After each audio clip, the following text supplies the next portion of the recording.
Hello, you've got Ted Corliss with the Corliss Barfield Trial Group, coming to you from a very windy Boulder, Colorado on April 8th, 2020. I hope this finds you healthy and comfortable. My family certainly is, and we've enjoyed the hospitality and the safety that the Colorado community has provided to us. As a small business owner, I have to keep an eye out on my payroll, just like so many other people right now who are trying to keep engaged in their business practices and deal with many of the financial consequences that we mostly fear are on the horizon. I thought it would be appropriate to take a couple of minutes to address the Payroll Protection Program under the CARE Act that was just signed by the federal government into law these last couple of weeks. I am a property insurance lawyer. That means is I spend most of my time suing and beating up very large insurance companies. I'm not a corporate lawyer, but as a lawyer, I know how to look at a law and work my way through it as best I can. And I have had the benefit of reaching out to people who are really the experts on this program, the Payroll Protection Program, that is designed to bridge the gap over the next couple of months, especially for smaller companies like my own that work with smaller numbers of employees.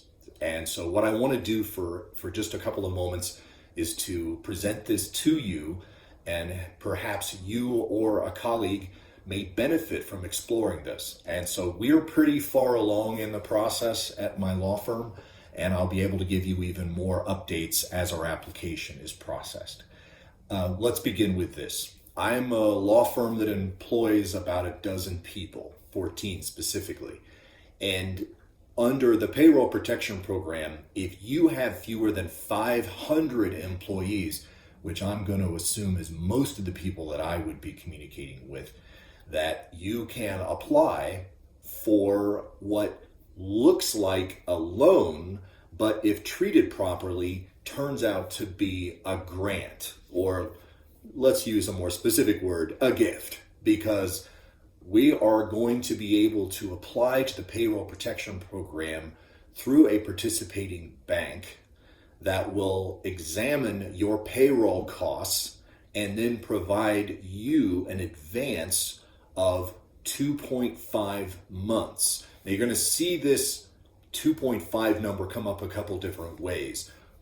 What they're really saying is 250% of your monthly payroll costs.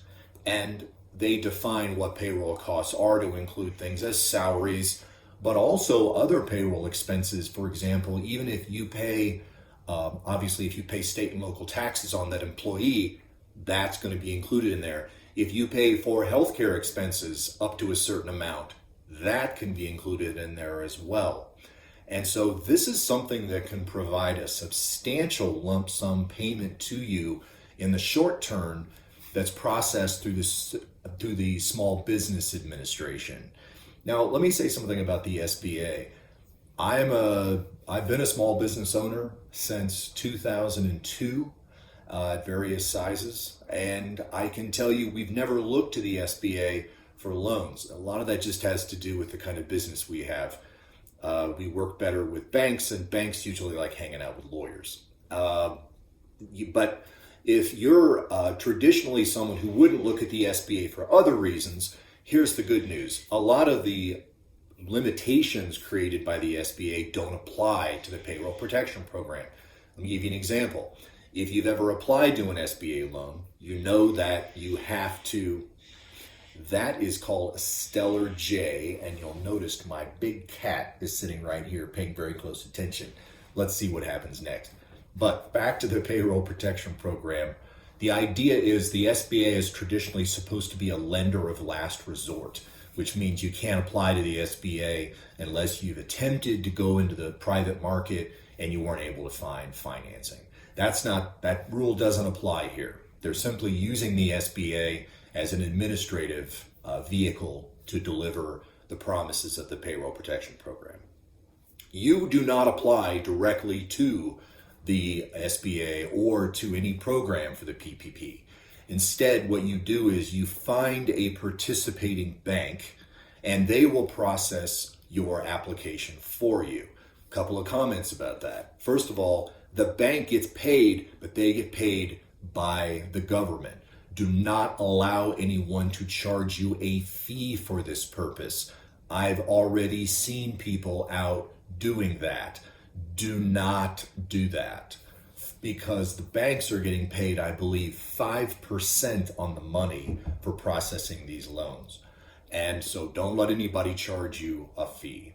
The other is, you can find a participating bank on the SBA website, but I want to caution you that I went on the website just a few minutes ago and my bank was not listed as a participating lender, even though they are.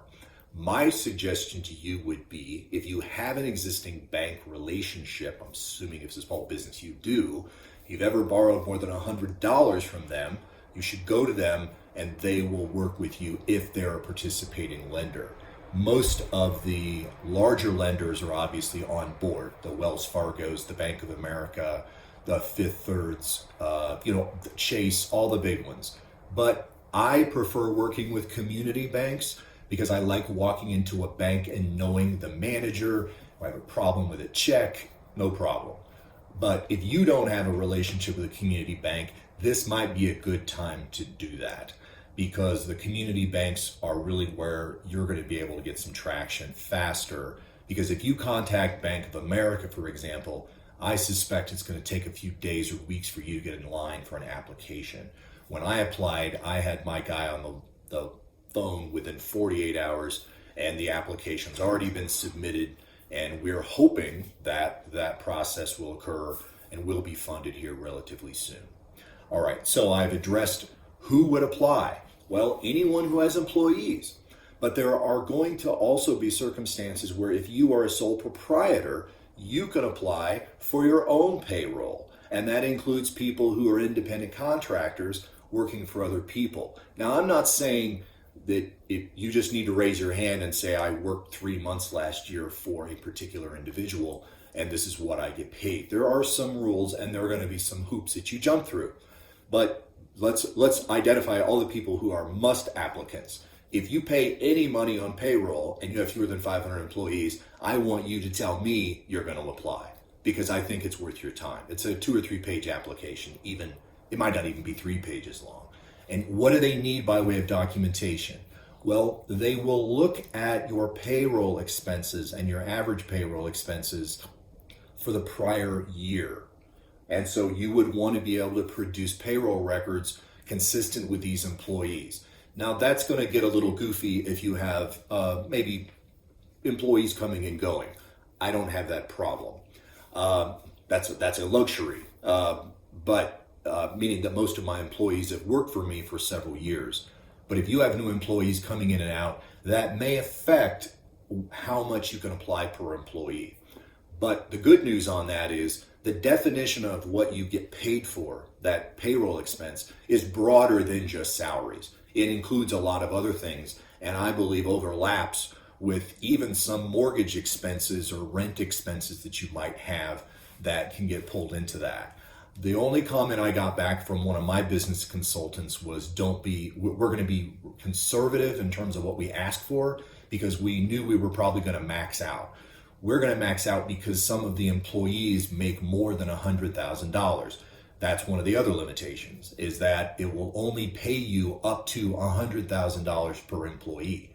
And so if you had some employee that makes $105,000 a year, you're only going to get that $8,300 a month, which gets you right up to $100,000.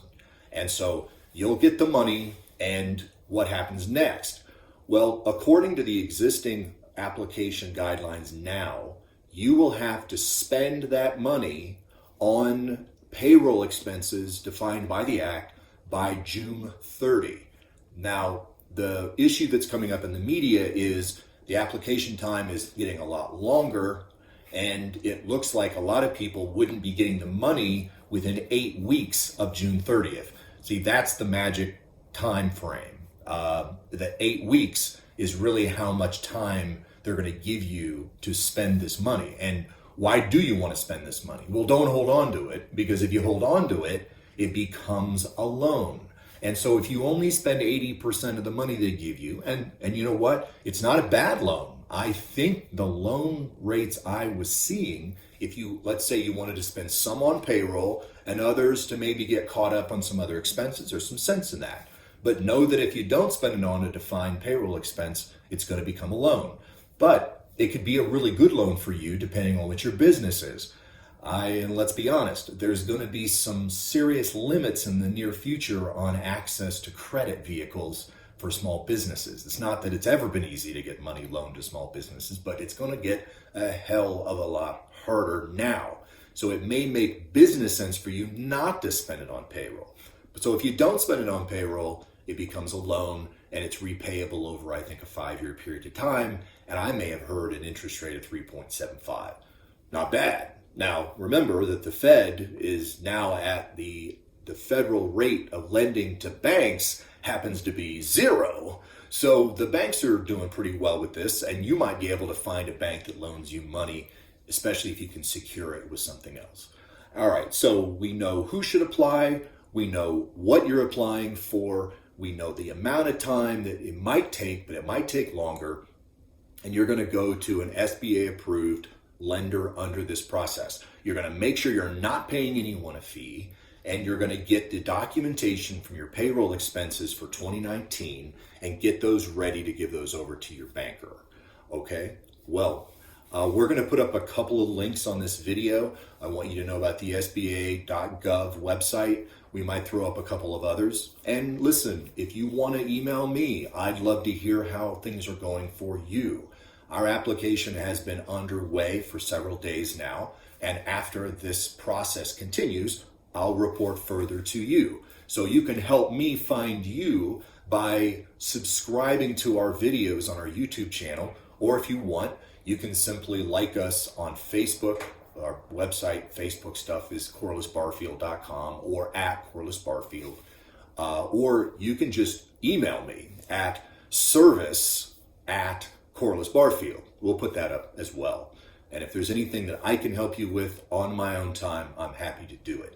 I want to take a minute to, again, thank my employees who are continuing to work on our client's business, which does not go away, because our business is property insurance.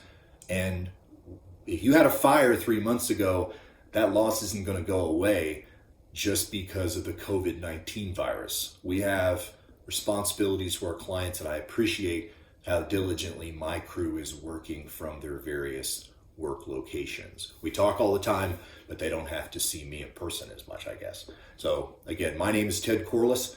Check out our website at www.corlissbarfield.com or give us a call. Be well.